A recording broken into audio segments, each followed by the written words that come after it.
It's 24 minutes to 7. Well, this segment is brought to you by Fisher Funds. In our last segment, you'll recall with Fisher Funds, we talked about how much people need to save for their retirement. But hopefully, we'll all have a nice long retirement. So we also need to think about how we make our savings last. Today, we have advice lead Laura O'Reilly back in studio to chat to us about how your KiwiSaver can help you through your retirement. Laura, good morning. Thank you for coming back in. Good morning. Thanks for having me. OK, so when we reach that big milestone of 65, what's your advice to people regarding their KiwiSaver?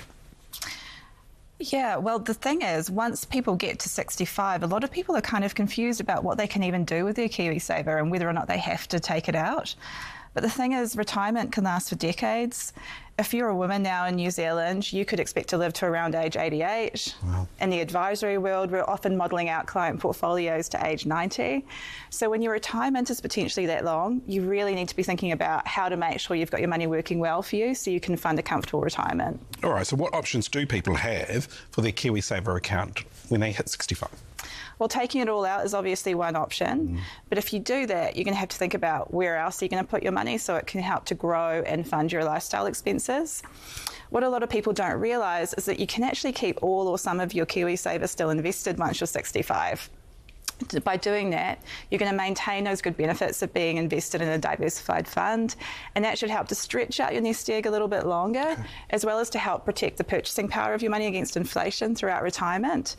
And there are a couple of things that people often do in KiwiSaver at that point. So one really common thing is to set up a bit of a regular withdrawal, and that's sort of like paying yourself a regular paycheck from your KiwiSaver, or you can leave it invested and just take out lump sums as and when you need them. Laura, you and I both know that more and more people are working beyond the age of 65. So what happens there? What's your advice there? What can they do?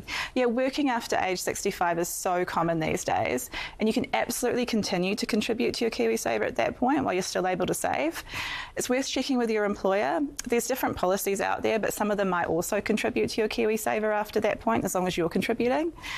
It is worth remembering, though, that once you get NZ Super, you're not going to get that annual government contribution. All right. And there's quite a lot of people to think about at this time. Is it a good idea to get some advice as people approach retirement? Yeah, absolutely. As you're planning your retirement or approaching retirement, that's a perfect time to get some advice. So one of the things I mentioned earlier was the idea of paying yourself a regular withdrawal.